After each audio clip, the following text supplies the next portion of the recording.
What up, world? It's your boy J Star. Back with the final look, y'all, for the Thursday night. Oh my God! Finally, the freaking football is here, man. Like, I'm so ready for this game. But we do have some things to talk about since this week, Kelsey got hurt. Like I said, that's why I had to wait it out to see what was gonna happen, with these practices and things like that and injury reports. Looks like they already elevated a tight end way down here at the bottom. Where was it at? Bushman. So he's gotten elevated. So we got Bushman, Bell, and Noah Gray. And so I'm gonna get right into this one and talk about this. So first of all, like I always do, both teams play a 4-3 style defense. Both teams play a man style defense. So you're gonna want to get the ball to, basically your best weapons that can get open, on a man style defense. And that's going to be, of course, it sucks because Kelsey was definitely one of the best man beater receivers, options for Pat Mahomes. Now I'm thinking, man, like Tony is pretty decent, but the fact that he is coming off an injury kind of does suck a little bit because he hasn't been at practice. But if he is completely healthy, I still see them trying to get him the ball. So I do feel like his shiftiness and the ways that they can, put him in the offense to get him open, could be a big deal. And I do see probably a lot of people might not be even on him because of that too, the injury and things like that. But besides that, I would say, if MVS was just a better receiver when it comes to just catching the ball and stuff like that, like he drops the ball on some big plays and things like that. Especially he usually doesn't catch a lot of contested catches, so he needs to be basically wide open or something like that. And I do see them trying to find other ways to get him the ball today, because Detroit was known to give up big plays, like plus 20-yard plays. They was giving up about 3.5 a game. And so I definitely feel like he is going to be used for some big plays. It's just, will he be double covered if Kelsey doesn't even play? And so that's a big deal to that. I feel that since it's been a lot of Sky Moore and MVS at practice, basically being on the field together, it could be more Sky Moore. They play a lot of 12 for Kansas City, which means they play a lot of one running back, two tight end sets. But I kind of feel like if Kelsey doesn't play, they're going to run more 11 because that is the second personnel that they're in the most. So I feel like they will be out there with three wide receivers. And if they're out there with three wide receivers, it's more than likely it's going to be MVS, Sky Moore, and we got Tony. And I would think who comes in after that would be the value savings down here of where is he at? Did I pass him already? Might have passed him, but let's see. Where are you at? Where are you at? We got Watson. So I feel like he will probably be the fourth receiver coming in.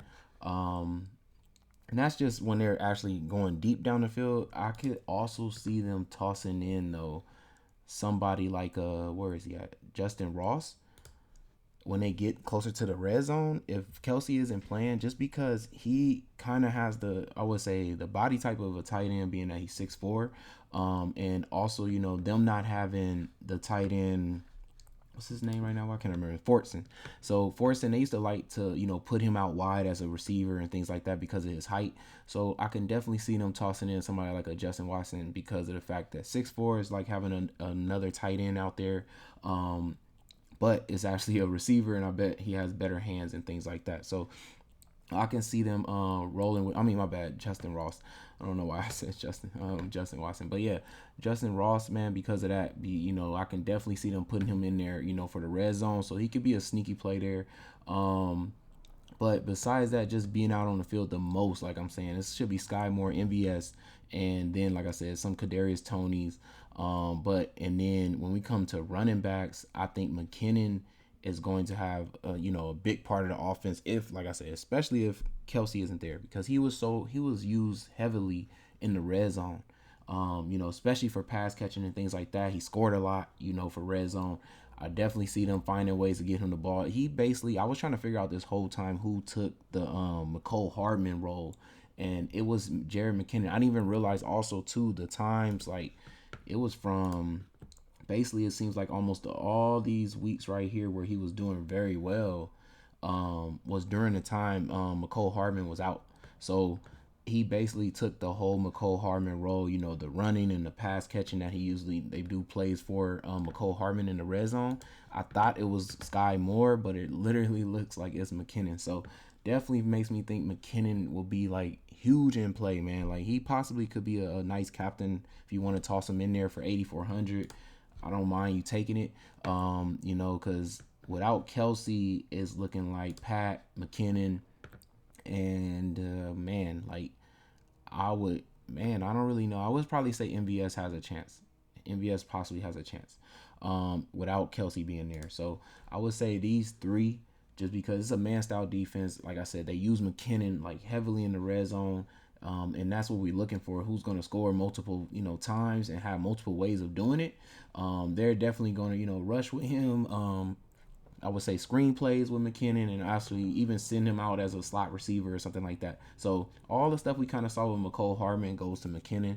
MVS, because of the fact that Detroit used to give up so many, deep plays and things like that, he could have over 100 yards and at least a touchdown, which could lead to a nice 20-something fantasy points for us. So definitely feel like that could be a reason why he's potentially a captain. Besides that, Pat Mahomes is probably the best captain here on the Kansas City side without having Kelsey in the because of the fact, at least if you take Pat, you just making it a lot easier for yourself, because then you're not trying to figure out who's going to be the narrow target that scores twice or gets over 100 yards. Pat usually shares the ball out, to everybody anyways. So he's always, going up in points, every time, no matter who's succeeding really on the team. So that's for that side. I would say for the other side here for Detroit, we already know St. Brown, one of the best man beating receivers in the league. Stat wise and everything. So I can only see him really just getting better. And then also he's not going to even line up with some of Kansas City's best cornerbacks in this game. It's the slot cornerback is probably the most easiest person for him to produce against too. So, and you're playing man defense against that. I don't see him not having a great game. The only thing is, like, when they get to the red zone, they tend to go away from St. Brown. I would say from the 20 yards, St. Brown is more involved, but as they get closer to 15 and 10 and 5 yards, they go away from St. Brown, going more to running backs. We've seen them rush a lot with Jamal Williams last season. And then also they throw to like Swift and things like that. So it goes to like Gibbs, I would feel like probably be first up. That I would say that probably has the best chance of scoring multiple times in this game, also being a part of the pass, maybe even lining out to the slot too to take advantage of that cornerback there or some of the linebackers. So these two definitely have the best chance of being captain. I don't really tend to think Goff, because Goff, man, he did really bad on the road. We know Goff at home he's great. Home game 22. Look, away game right there 9, and he had a good away game here at 29, but 14. I mean, Jets is tough. Minnesota though, Jacksonville, even Buffalo at home. We got away here. These are trash numbers. Away against Dallas, bad. Away against New England, bad. Right after coming off a great game at home, and then away against Minnesota with 14. Like his away stats were really bad. And he possibly, spreads the ball out, enough to, produce well today. But I don't know. I feel like he would have to get like a rushed in touchdown for me to think that he was going to, have a nice 20-something point fantasy game. That's the only thing. I don't know also that he has enough weapons today to throw to. Like the way, I don't think he shares the ball the same as Pat Mahomes. Like I really feel like he would have to rush in a touchdown for me to consider him to be a captain. I would even think Montgomery has a better chance of being captain just because the way they tend to rush the ball most of the time when they get to the red zone area and things like that. So I would say Montgomery would be my third best play for captain on this side. But besides that, like just being out on the field most of the time, this team runs a 21 personnel set here. So it's 2 backs on the field most of the time with 1 tight end and then 2 receivers. And the 2 receivers more than likely is going to be like St. Brown and a mixture of Marvin Jones Jr., And also I would say who we got here. Um, it's gonna be a mixture of Marvin Jones Jr. and Josh Reynolds. And then they're gonna throw in some Khalif Raymond, possibly, especially if they end up going 11 set personnel. Khalif Raymond will get in and probably have a target, try to deep down the field like they always do with him. Besides that, like I said, the running backs, definitely will be in heavily. I feel like though they'll probably roll with Gibbs a lot, more than how they did with Swift because Swift was injury prone and things like that. So I think Gibbs will be heavily involved in the offense. Maybe more like a three down back, and like I said, they'll use Montgomery at goal lines and things like that. But if after all that, man, like kickers too, of course, are gonna be good plays. I mean, it should be a high scoring game still. So and possibly, I kind of think, normally I would lean with the Detroit kicker, but if somehow Kelsey isn't playing, I kind of would lean back towards Bucker because maybe they do get stopped a little bit, more in the red zone and causes them to have to kick a little bit, or more in, just, third down stoppages and they have to kick a little bit more. So I might lean a little more to Bucker. But if Kelsey is playing, then I would go the opposite way there. And then also, like, I would say, like we said, Kelsey is also like, if he ends up playing, y'all, he should be, also put him in there as a captain play.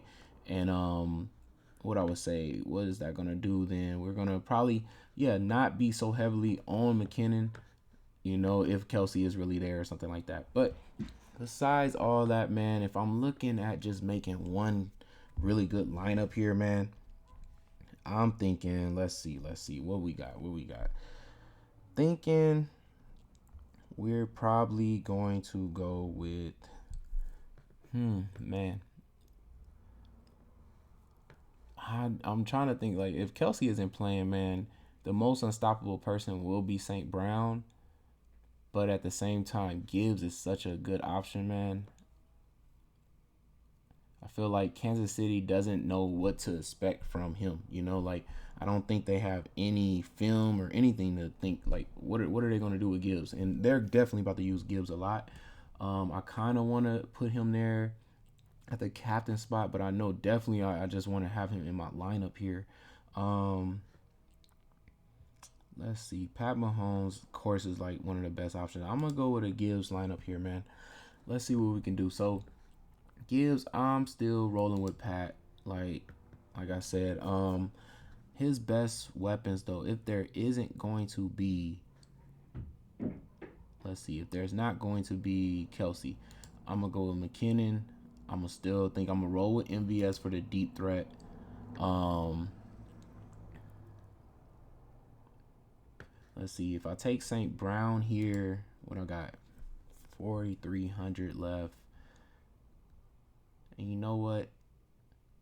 I think this is kind of perfect how this just played out because who I failed to mention was CEH, and they tend to also like to throw to him. He was probably like the second highest back that they threw to. Also against like a man style defense too. That was one of the things I noticed too. But McKinnon and CEH had like the most touchdowns when it comes to pass catching wise on this team. They didn't throw it all to Pacheco. He was just straight runner, which he can end up rushing in a touchdown or maybe gets twice, if they don't have Kelsey. Maybe they want to lean on the run a little more. But CEH, when it comes to pass catching, like I said, was next up to McKinnon. So I think that kind of helps with Pat here. I know it's crazy to have him with two running backs and only like one receiving weapon. But like I said, if I have to go with the fact that he doesn't have Kelsey, I need to go with his best options because that's what they're going to lean on. The Kansas City Chiefs, especially game one, they like to lean on like the most veteran experienced people who know they plays very well, and can get in and out of cuts or whatever they need to do for the routes that they're trying to do and just have no mistakes being made.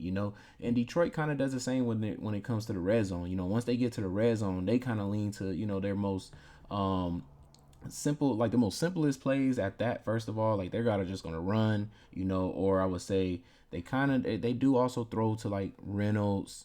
They, so I can definitely say he is going to be an option down there in the red zone when they get underneath. I would say like the 15 to 10 area. They kind of throw to Reynolds a little bit more than they even throw to St. Brown. So yeah, definitely you could toss in him.